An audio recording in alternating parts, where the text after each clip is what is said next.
morning and welcome to the Selectmen's Corner. My name is Frank Pannorfi. I'm chairman of the board of the Sandwich Selectmen. Selectmen's Corner is a program really in attempting to bring more information to the community so that you, the residents, know what's happening. I'm happy to have as my guest this morning a man who knows everything that's going on in this town, the one that's responsible for running the town manager, Bud Dunham. Bud, Morning. welcome. Thank you. Good. You and I have been busy as of late, a lot going on. Yeah. However, I'd like to know from you what you think are the top priority items that are going on right now in January of 2012. Yeah. I think I should probably preface by saying it's late January of 2012, which when I start explaining what I would say the number one priority is, it will shed some light on it. But I'm required underneath the charter to submit the total town budget to encompass, all of the town, school, and other related costs, which typically add up to about $68 million. So I'm responsible for giving that to both the Selectmen and the Finance Committee on February 1st. So I would say of all the priorities and the work that I've been doing for the last several months, that's clearly the most important thing I've been doing. And granted, it takes a lot of time. It's a lot of time where you're really not interacting with a lot of people. It's really time where you have to sit down and go through voluminous spreadsheets and talking with each department to try to get a feel for what their needs are versus what we can afford. Trying to balance what we know our expenses will be realistically versus maybe even some of the revenue sources that we have no control over. So it's been a busy couple of months, and where we're so close to the end of the month right now, it being the 26th, I've been doing a lot of work, especially the last 2 weeks, to try to get the budget finalized. So next week I'll be giving it to the Selectmen and the Finance Committee, and despite, I would say, all the talk and all the work that goes on, although we will end up talking about it for probably the next 3 full months as we lead to town meeting in the beginning of May, I think it's safe to say that both the Selectmen and Finance Committee would agree. It's very rare once I submit the budget that we need to make any drastic changes. We might need to massage a few things, primarily for items that we find out better information on that are completely outside of our control. And probably the best example of that is our state aid numbers, meaning both aid that we get in terms of money they give us, but also our assessments in terms of money we're required to pay the state. And so that's probably the biggest challenge because it's so out of our control. And I don't know if you'd like me to, I could, I know I haven't finalized the budget yet, but it's very, very, very close. So, sure. Why don't you talk about a few things, and also, from your perspective, what are some of the weaknesses in the system? I know I have my thoughts. This is my 7th year. It's a few less than what you've been involved in, okay? And I'll just state it up front so that you kind of, if you want to play off of it, and that is the ambiguity of the numbers and the timeliness of the numbers, especially the final number that we don't get until after the new fiscal year begins most times, or many times. I'll touch on that just I'll touch on that first before I go into what's actually probably going to be in the budget, come next week. I think what you alluded to is that the main thing is, again, those state numbers, that both we get money from the state and then we get charges from the state. And just in round numbers, again, rounded off, we get about $2.1 million in what's called discretionary aid, meaning aid that comes to the town that's not earmarked for anything and the town can decide how to spend it. Very typical to every dollar that we bring in, and over the years, and when I give the new budget, we've shown countless graphs and charts, but basically 2/3 of every dollar that comes into the town is related to school expenses, and that's how we spend the money. So that's discretionary aid that we have some say in how it gets spent. Over time, if you look at, say, a 10-year snapshot, it was going up for 3 or 4 years in the beginning of that decade, of the last decade, and then it's consistently gone down since then. So that's been a real challenge. The other main, probably the primary portion of revenue we get from the state is we get just under $7 million, which is a lot of money, for our Chapter 70 aid, which by law has to go directly to the school. So the school counts on that money and forms their operating budget based on that number. And again, if you looked over the last decade, traditionally it was going up, up, up, up, up, and then some of the financial issues that have hit the nation, the state, the town, the last 3 to 5 years, there was a leveling off. Then it actually decreased, which is, it's common for discretionary aid to decrease, but the school aid, it's pretty rare when that happens, but we have had that, I think, one of the last 3 years. And then the last couple years, it's basically been level funded, you know, a few dollars here and there, but nothing that's of any substance. So the schools count on that when they prepare their operating budget. The biggest item that's out of our control that has really impacted the budgets is what's called our state assessments. And in very round numbers for the fiscal year that we're in today, there's about, again, just ends up, there's about $2.1 million in those expenses. About $500,000 of that covers things like our county assessment to pay for all the county services, the Regional Transit Authority, and there's a program that's been around literally since the 1800s called the Cape Cod Mosquito Control Project that, believe it or not, is about $80,000 a year. But if we didn't do that, believe it or not, there'd be a lot of mosquitoes on the Cape. So it goes back that long. So that's about 500,000 of the 2.1 million. What's the bulk and lion's share of the rest, which is a huge number, 1.6 million, is the what they call sending tuition assessments. It would be for kids in Sandwich who choose to attend other public schools, be it another municipal public school or, for example, a charter public school like Sturgis or Lighthouse, which we're familiar with on Cape. And it doesn't include the Upper Cape. Does not include the Upper Cape Cod, right. Upper Cape Tech, which is the vocational technical school for our region. We're one of 5 members of that right. group. So I would say of all the budget numbers, that assessment piece, almost exclusively related to those sending tuitions, is what we've had little control over. That line item for that expense never even existed before 2004, and for the first couple years of its existence, it was actually paid from the school department's operating budget. The laws were changed and the regulations that communities are forced to operate under by the state, and they switched it so it wouldn't come out of schools' operating budgets anymore. It would have to come right off the top of our total budget. Well, that number's gone from about $200,000 its first year of existence to $1.6 million today, and we literally just got notice late yesterday that the assumption for next year is going to increase by another over $500,000. That's staggering when you think of percentage increases, the costs that we have to bear, and when you factor in that the last operating budget override we had was for in fiscal year 2006. We hoped that we'd be able to make it last 3 years, and this will be 8 years we've been able to make it last. But at the same time, if you looked at just that one line item alone, probably 80% of the override has now been assumed by those costs that didn't even exist back then. And so that's extremely hard, especially from my role, because as town manager, I'm responsible for the entire town budget, you know, $68 million, and I have to balance things, but I only, you know, control the spending on less than a third of it. And it's really tough from, you know, someone in my position having to work all that out and feel comfortable enough going to May. And what you were alluding to in the beginning is, you know, we make all these assumptions. As the state gives us better information, we refine our numbers. Right. But really, the Selectmen and Finance Committee have to take their final votes the first week in April so we can get things ready for the first week in May for our town meeting. Most of the time, the state doesn't tell us our final numbers till June, July, August this past year. So, you know, we'll have voted a final budget before we know what our final state numbers are. And granted, that's not the bulk. You know, a lot of our money comes from taxes, so we can count on that. We know, you know, where that gets spent. Where that state money fluctuates, it's a big enough number that it really does impact things, which will force us in the fall. Well, and I was just going to get to that point. You know, because of that change, it forces us now, because we know we're going to have some number that's off. The other dance that we have to do in other towns. You know, every municipality in the state, your goal is to get the state to certify your tax rate so you can send out your tax bills in December. So we need to know what our final budget numbers are, typically in mid-November.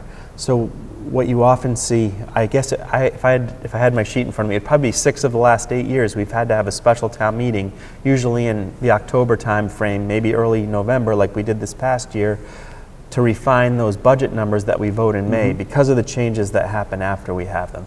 And again, it's not usually the numbers that we control that change, it's the ones that we really have no control over. And, you know, our legislators, the different departments at the state, they give us the best advice they can. Sure. But, you know, and they're very helpful. And they are very helpful. They're very helpful. But if something happens at the state level beyond their control, then it impacts us down here. And I guess the one a common thread that you've probably heard me say through the years is local government is the only level of government where you are required to have a balanced budget. If you think of the deficits at the federal level that keep increasing all the time, they don't have to do a balanced budget, and they can literally print more money. The state does, but it really ends up in balance by the end. Right. But I think where you really see where the rubber meets the road, and I think where most members of the public would say, where is your most direct level of service? It's clearly at the local government level, not at even the regional, the state, or the federal level. Yeah. You pointed out something interesting to me in terms of the assessments and the discretionary. I think it's what happened this year. Yeah, this year, meaning the fiscal year that we're in today, our total assessments were about 2.1 million. Our discretionary aid was about 2.2 million, roughly. So we were still bringing in a hair more money than we were required to spend out and give back to the state and other entities. For what's been proposed for next year, for the first time in Sandwich's history, we'll be spending more money in terms of assessments, required assessments, than we will be bringing in discretionary aid. Other than Chapter 70 aid. So if you discount Chapter 70 aid, which by law has to go dollar for dollar to the school, we're now at the point where we're actually losing money from the state than what we'd be bringing in. And that charter and the sending school tuition assessments have increased so staggeringly over the last many years that for the first time ever, I believe next year, we don't have the final numbers, but I'm 99% sure this will be correct, our charter school and sending tuition assessments will be greater than our Upper Cape Tech budget, which, again, in 2004, it didn't even exist in terms of a budget expense. And here we are in going towards 2013, and it's making up a huge portion of our budget.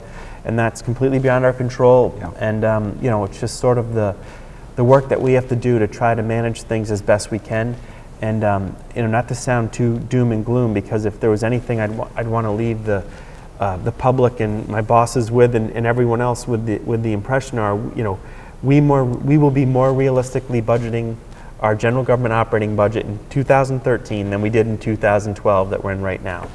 Because even at the 3% that I was instructed to give a budget back for the general government side, when you factor in required increases in a couple of fronts, I'm convinced that what I give the selectmen next week will be a more realistic budget than the one we're in today. Yeah. It's not like we're adding a lot of money where we can do drastic new programs, but I think every department on the general government side is always open to looking at new ways to do things. I would say we're always trying to find a way to increase services, even if sort of the net money that we have to work with is basically the same, and we try to do more with less all the time. So I still think we're given a better product each year than we had the year before. I agree. And I think another point to make is just to put some perspective on it, of a $68 million budget, if you subtract out all the capital items, some of the, for lack of a better word, we call them town meeting items, like things like health insurance, retirement costs, capital budgets, our debt. If you subtract out all the things and just look at pure operating budgets, in round numbers, the school's about 30 million, the general government's about 15 million, Upper Cape Tech's about 2 million, and now the charter and school sending tuitions are about 2 million. If you factor in all those things, I still feel that we're able to more realistically fund our budgets, and the Finance Committee only has less than $400,000 under its control to cover us if some unforeseen things happen in the year through the reserve fund that we can turn to. So if you do, a $400,000 reserve fund amount versus a $68 million budget, and even if you subtract off all those bigger items, you're still stuck with of operating budgets about 48 to 50 million. Percentage-wise, that's a minuscule amount, and yet I feel like I'm adding enough in the FY13 budget to make our need to go for that 400,000. We're not as dependent on it. And that's an important thing to do over time. And you're the one that's always saying, we're not in a position to deficit spend anything except the snow and ice account, Right. I'm just wondering if maybe there's a visionary up on Beacon Hill that foresaw all of these children migrating into different forms of school systems and said, and the logic of it makes sense to me. Yep. If we don't move it out of the school's budget right now, it's going to adversely impact the schools themselves. So we need to find a different way of handling it. So I think that's correct, but I think the interesting mindset that a lot of people take is, okay, so we're not going to hurt the schools, but we're going to hurt everyone else. Which, this is not to sound like, but basically, like, I'm stuck dealing with the scraps, and I try to cook the scraps as best I can and feed as many people as I can. It's called Scrabble. But that's what we're...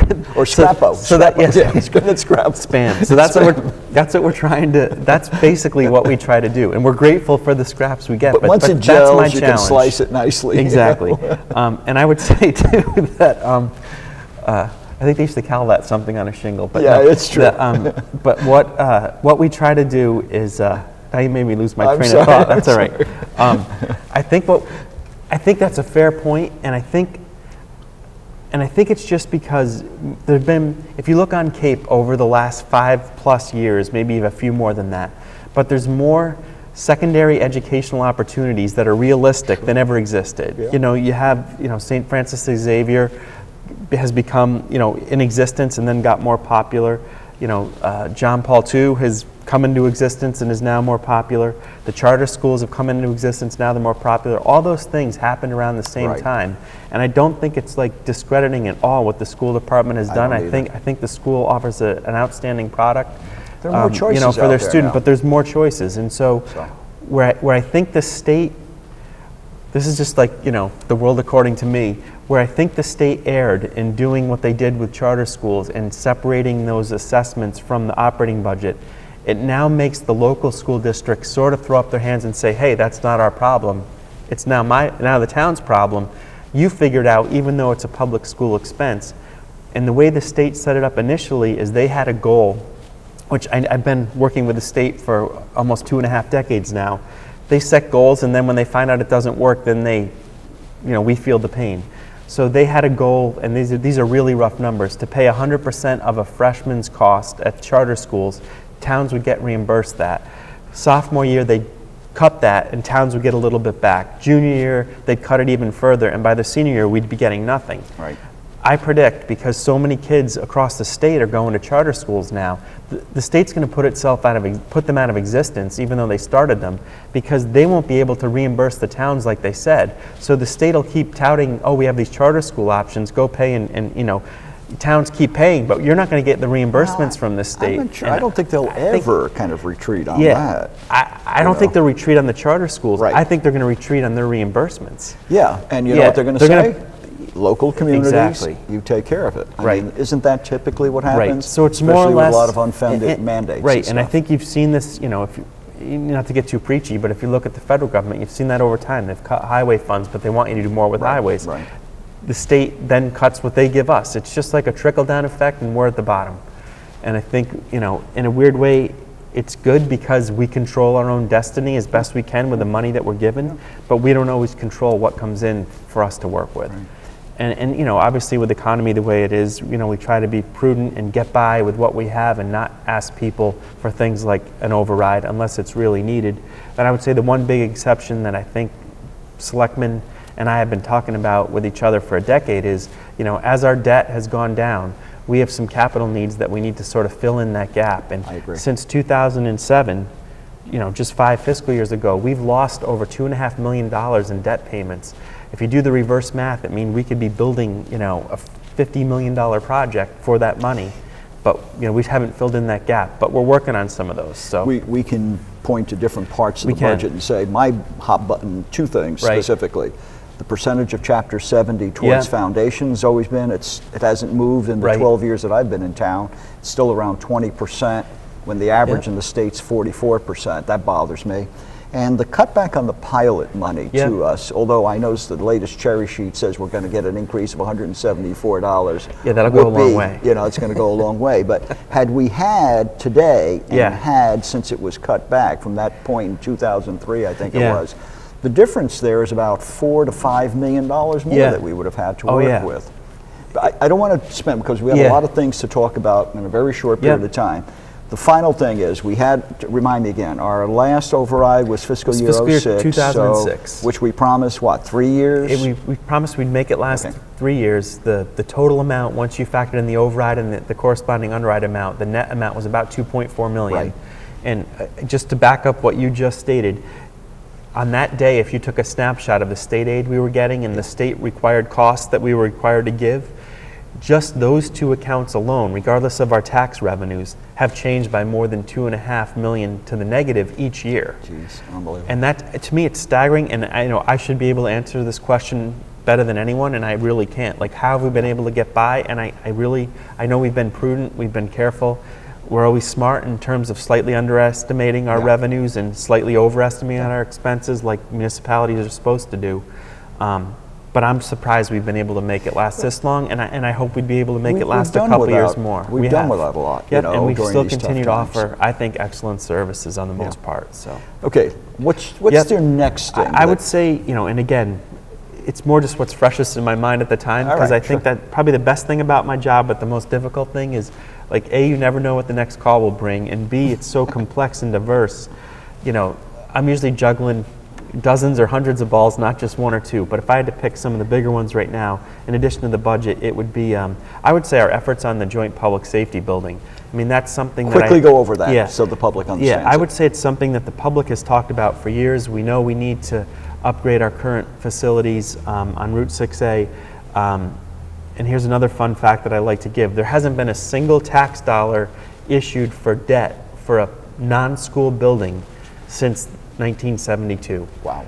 So if you think 40 years. that was when we had 4,000 people living in town, and now we have well over 20,000. So if you think about, we haven't issued any debt for a new town building since that time. I mean, that's something we clearly need to address, and I think everyone feels the biggest need is for our police and fire headquarters.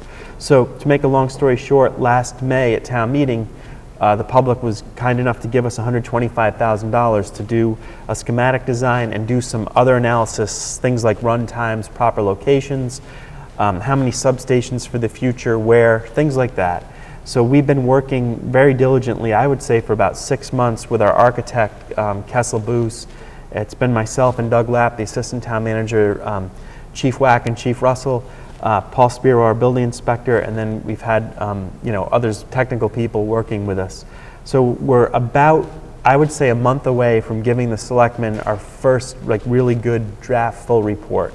Good. Basically take it as far as we can right now, and then start having the conversation with the selectmen and the public about, this is what we feel is needed, this is how much it will cost, how do we go about accomplishing this. I look forward to that. And there's there's some other nuances that I think we'll be discussing too, because I think we'd be remiss in saying, oh, if we build this, we're set forever. I think there's really some key things we have to look at in terms of substations, numbers, and where. And that's some of the stuff we're still working on. But I think we'll have a pretty accurate depiction and number of what we're looking to do and what we need to do, I would say within the next 4 to 8 weeks. And we'll be meeting with the selectmen, I would think, in either mid-February or early March to sort of roll that out and then start the education process. You know me, all the years we've worked together. I have my list prepared of questions and stuff like that, so we'll move forward. We've got enough time for one other quick item, just so again, we could spend hours on these topics. The third thing I would say is just in a general thing, and it'll do 2 subsets, and that's economic development in general.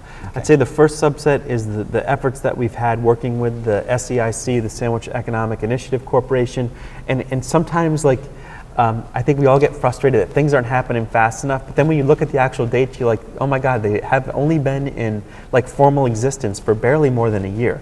So although a year and a half, so there's been a lot of work on task force and efforts, but the actual SEIC itself has only been around, you're right, for about a year and a half. And there's been a lot of preparatory work. There has been a ton of preparatory work, and there's been a ton of work that's taken place for years, 3 decades before we've even gotten to this point. And I think what our general hope is, and I think this is fair to say, is not only to work closely with the SEIC and trying to come up with the right type of economic development for the town, but to do it in the right areas, to do it at the proper levels, and to have it for, I guess, the types of commercial enterprises or maybe even nonprofit enterprises that we want, that will help create jobs, help broaden the tax base, and just provide a better quality of life to Sandwich is probably the simplest, but probably the most accurate way to say it. Point to the 2 things that we're focusing on right now between the town and the SEIC. I would say the 2 primary things are the whole issues that we've talked about for the years, and this isn't new. Again, it keeps getting better over time, and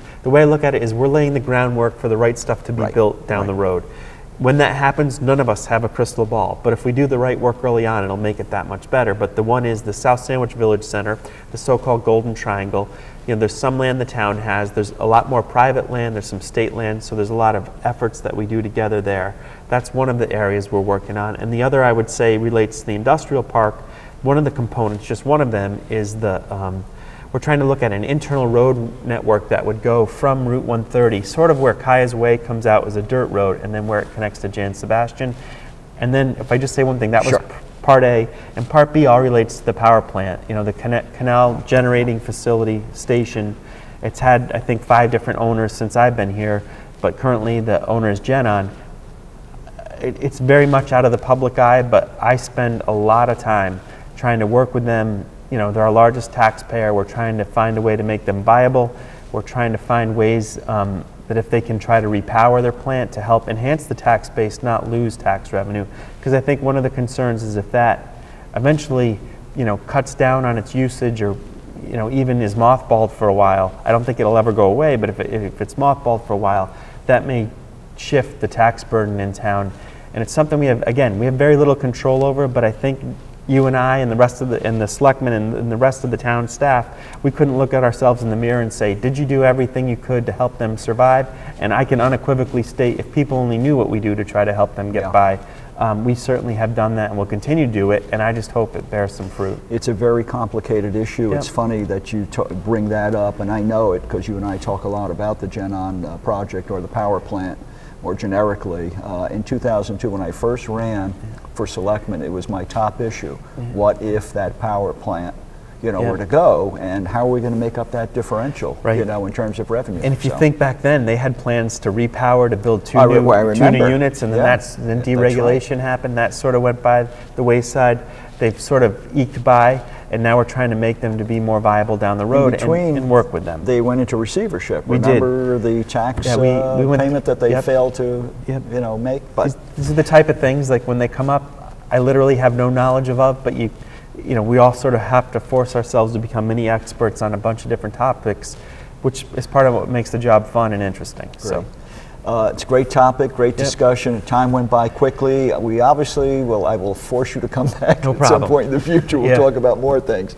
First of all, again, thank you for listening in. Hopefully this was informative to you, and have a good day.